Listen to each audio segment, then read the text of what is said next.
प्रोटीनने भरपूर अशी सोया चिली रेसिपी आज आपण बघणार आहोत।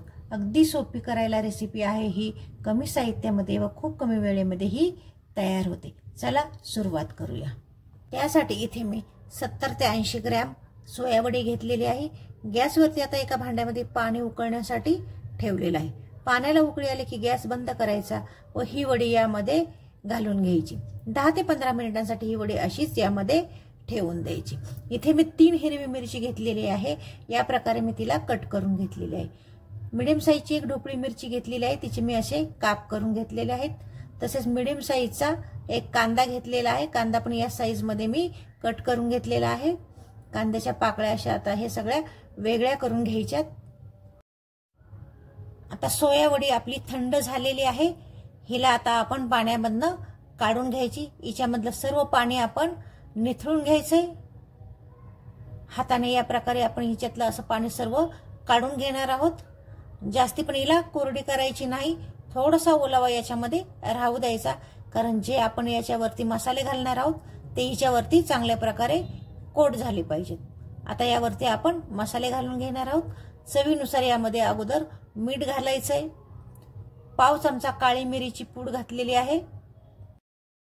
यामध्ये आलं लसणाची पेस्ट न घालता आलं लसूण ठेचून यामध्ये 1 चमचा घातलेला आहे। ठेचून घातल्यामुळे हे दाताखाली आले की याची चव आणखीनच छान लागते। अर्धा चमचा काश्मीरी मिरची पावडर घातलेली आहे। यामध्ये आता कॉर्नफ्लोअर घालायचे, लागेल तसेच कॉर्नफ्लोअर यामध्ये घालून घ्यायचे। आता हे सर्व व्यवस्थित हाताने चोळून घ्यायचे। हाताने असे चोळून घेतल्यामुळे यावरती व्यवस्थित सर्व मसाले लागले जातात। आता गॅसवरती एक कढई ठेवलेली आहे। कढईमध्ये तेल गरम करायला ठेवलेलं आहे। तेल चांगलं कडकडीत गरम होऊ द्यायचं आणि मगच या वड्या यामध्ये घालून घ्यायच्यात।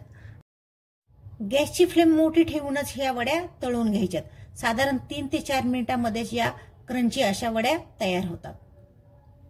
आता इथे वड्या आपल्या चांगल्या क्रंची तळून झालेल्या आहेत। याला आता आपण काढून घेऊ। तेल निथळूनच या वड्या सर्व काढून घ्यायच्यात। आता राहिलेल्या वड्या सुद्धा आपण याप्रमाणेच तळून घेणार आहोत।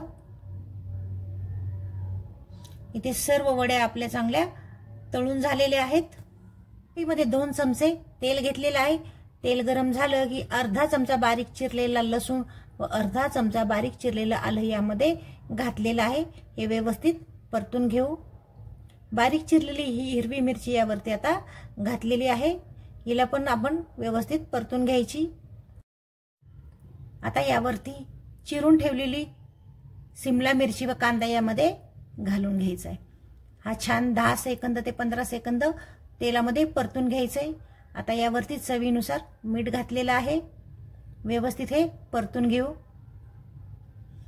आता यावरती अर्धा चमचा चिली पेस्ट घातलेली आहे। तुमच्याकडे चिली पेस्ट नसेल तर तुम्ही काश्मीरी मिरची पावडर घालू शकता। आता व्यवस्थित हे परतून घेऊ। आता अर्धा कप यामध्ये पाणी घालायचंय। पाणी जास्ती घालायचं नाही, कारण आपल्याला हे ड्राय असं बनवायचं आहे। कांद्याचा व सिमला मिरचीचा क्रंचीपणा आपल्याला त्यामध्ये तसाच ठेवायचा आहे। आता यामध्ये 2 चमचे डार्क सोया सॉस घालायचा आहे व इथे मी 1 मोठा चमचा असा व्हिनेगर घातलेला आहे। याला दाटसरपणा येण्यासाठी अर्धा चमचा कॉर्नफ्लोअर थोड्याशा पाण्यामध्ये मिसळून यामध्ये घातलेला आहे। आता हे व्यवस्थित मिक्स करून घ्यायचंय। 1 चमचा भरून आता यामध्ये टोमॅटो केचप घालायचंय। तुमच्याकडे केचप नसेल तुम्ही सॉस घातला, टोमॅटो सॉस, तरीही चालू शकेल। आता हे व्यवस्थित मिक्स करून घेऊ। आता यावरती फ्राय करून ठेवलेली सोया वडी घालायची। इथे आपली सोया चिली तयार झालेली आहे। व्हिडिओ आवडला तर नक्की लाईक करा, चॅनल सबस्क्राईब करा। पुन्हा भेटू अशाच नवीन रेसिपीसह। तोपर्यंत धन्यवाद।